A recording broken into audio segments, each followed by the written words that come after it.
What would you do if a teenage girl in a hospital gown claimed she could save your dying son? And she was right. It was the kind of November morning in Portland that made you want to stay inside. Rain drummed against the windows of Legacy Emmanuel Medical Center, turning the parking lot into a field of gray mirrors. People moved through the sliding doors with their heads down, shoulders hunched, carrying the kind of weight that doesn't come from bags or briefcases. But one person wasn't moving at all. She sat on a wooden bench just outside the main entrance, knees pulled to her chest, staring at nothing. Her name was Maya Cortez, 17 years old. Her hospital bracelet was still on her wrist, faded and frayed, though she'd been discharged 3 weeks ago. She wore an oversized hoodie that swallowed her frame, and sneakers with holes in the canvas. Her dark hair hung in wet strands across her face. She came here every Tuesday and Thursday. Always the same bench. Always the same stillness. Most hospital security had tried to move her along in the beginning, but after a while they stopped asking. She didn't panhandle, didn't cause problems, just sat there, watching families come and go, her eyes tracking them like she was searching for something specific. Across the parking lot, a black Lexus pulled into a reserved space near the entrance. The engine cut, but the driver didn't get out. Not right away. Inside sat Dr. Marcus Hale, 43, sharp jawline, graying at the temples, the kind of face that belonged on hospital brochures. He wore a tailored coat over surgical scrubs. His wedding ring caught the light as he gripped the steering wheel. In the passenger seat beside him was his son, Caleb. 11 years old, pale skin, hollow eyes, a knit cap covered where his hair used to be. The leukemia had taken almost everything. His energy, his laughter, his future probably.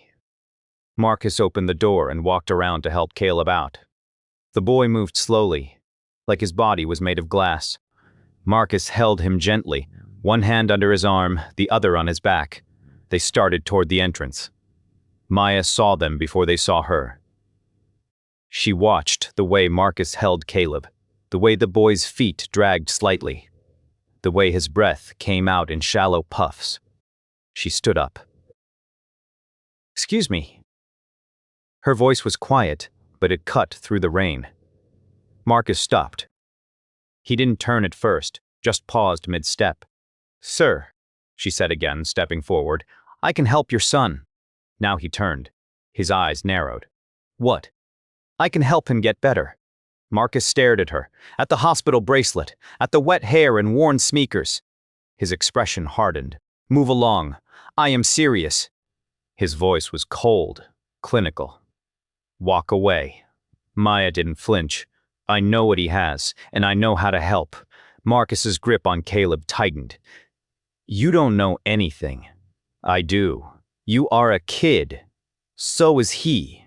Marcus's jaw clenched. He glanced around looking for security, then back at her. "If you don't leave us alone right now, I am calling someone." Maya met his eyes. No anger, no desperation. Just certainty. "I'll be here Thursday. Same time." Then she sat back down on the bench. Marcus stared at her for another moment, then turned and walked Caleb inside without another word. But that night, alone in his office at home, he couldn't stop thinking about the way she said it. Not like a plea, not like a scam, like a fact. By Thursday, Marcus had convinced himself it was nothing, just some confused kid, maybe mentally ill, maybe looking for attention. But when he pulled into the parking lot that morning, Maya was already there. Same bench, same hoodie. This time, Caleb noticed her first. "Dad," he said quietly. "That's the girl from Tuesday." Marcus didn't respond. He helped Caleb out of the car and started walking. Maya stood up as they approached. "Please," she said, "just 5 minutes." Marcus kept walking. "I know you don't believe me," she continued, keeping pace beside them. "But I've seen this before. I've helped people like him." Marcus stopped abruptly. "People like him." His voice was sharp now. "You don't know him. You don't know what we've been through." "You are right," Maya said. "But I know what it's like to be told to hear is no hope left." Marcus turned to face her fully. "What could you possibly know about hope?" She pulled back her sleeve, the hospital bracelet, but beneath it, thin white scars ran up her forearm in jagged lines. I was in the oncology ward for 8 months, she said quietly. Stage 3 lymphoma. They told my mom I had a 12% chance. I shouldn't be standing here. Marcus stared at the scars. I am not a doctor, Maya said, but I spent enough time in that place to learn things, to see things, and I met someone who taught me how to help people fight when their bodies forget how. Caleb tugged on his father's sleeve. Dad, maybe we should listen. Marcus looked down at his son, at the hope flickering in his tired eyes. He exhaled slowly. 5 minutes, he said. That's it. Maya nodded. Thank you. They sat on a bench near the hospital garden, away from the main entrance. Rain had softened to mist. Maya knelt in front of Caleb. Can I see your hands? Caleb glanced at his father. Marcus gave a stiff nod. She took Caleb's hands gently, turning them over, studying the palms, the fingertips. You are cold all the time, she said. Caleb blinked. Yeah. How did you? And you get dizzy when you stand up too fast. He nodded slowly.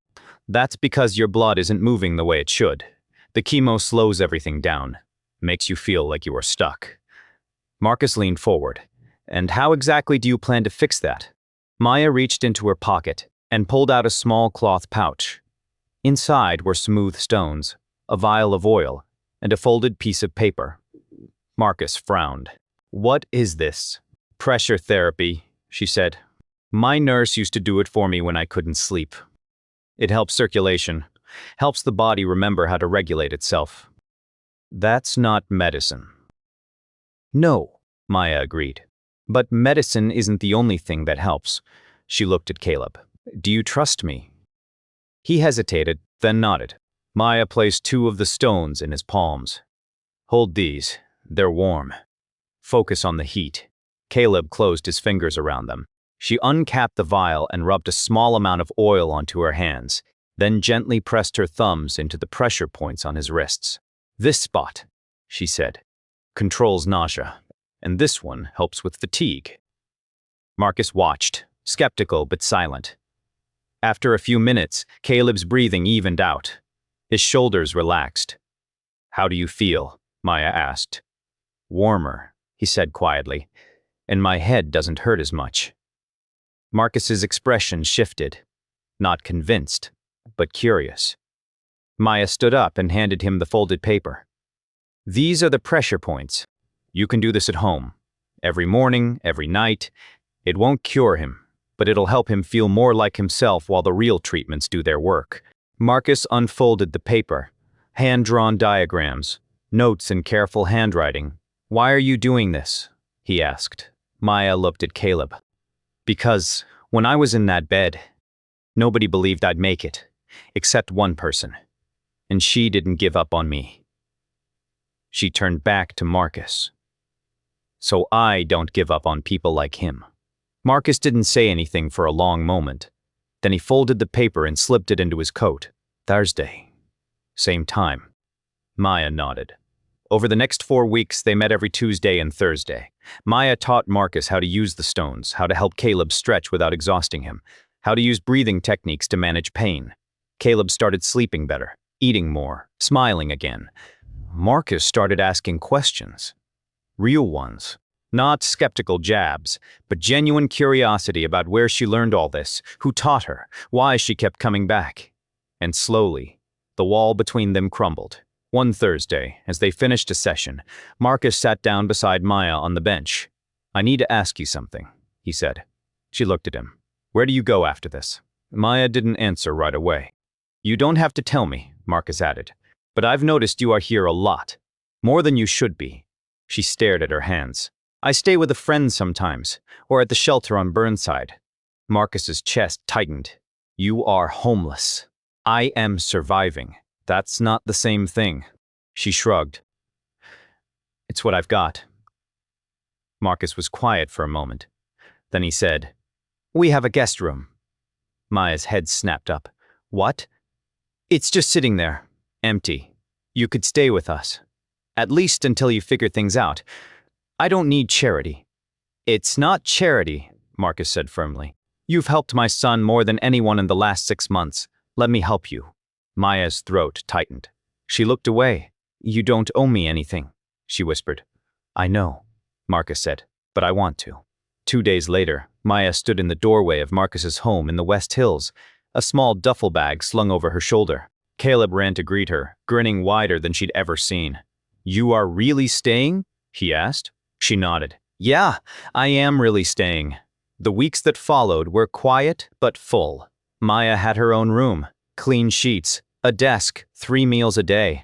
She helped Caleb with his exercises every morning. She sat with him during chemo days. She made him laugh when he felt too sick to move.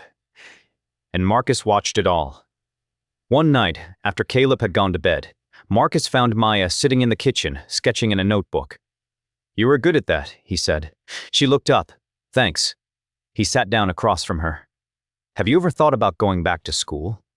Sometimes. She set down her pencil. Why do you care? Because you are smart, Marcus said, and you have a gift. People like you don't come around often. Maya looked at him for a long moment. I want to be a nurse, she said quietly. Like the one who helped me. Marcus smiled. Then let's make that happen. 3 months later, Caleb's scans came back clear. The leukemia was in remission. Marcus stood in the hospital hallway, staring at the results, his hands shaking. When he got home, Maya was waiting on the porch. He's okay, Marcus said, voice breaking. He's going to be okay. Maya smiled. Tears slipped down her cheeks. I told you, she whispered. That night, the 3 of them sat in the living room, eating takeout and laughing about nothing in particular. And for the first time in a long time, Marcus's house didn't feel like a waiting room. It felt like home. A year later, Maya stood in front of a classroom at Portland Community College, notebook in hand, ready for her first day of nursing prerequisites. Caleb was back in school, healthy, strong. Marcus had helped her enroll, paid for her books, drove her to campus on her first day. Before she got out of the car, he turned to her. You know, he said, I almost didn't stop that day. I know, Maya said. I am glad I did. She smiled. Me too. There are people in this world who don't need credentials to change lives. They don't need approval or recognition. They just need someone willing to listen. Sometimes the person you dismiss is the one holding the answer you've been searching for. And sometimes healing doesn't come from a prescription. It comes from showing up, again and again, even when no one asks you to. If this story moved you, remember this: you matter, you are needed, and you never know whose life you are meant to change until you stop walking past them.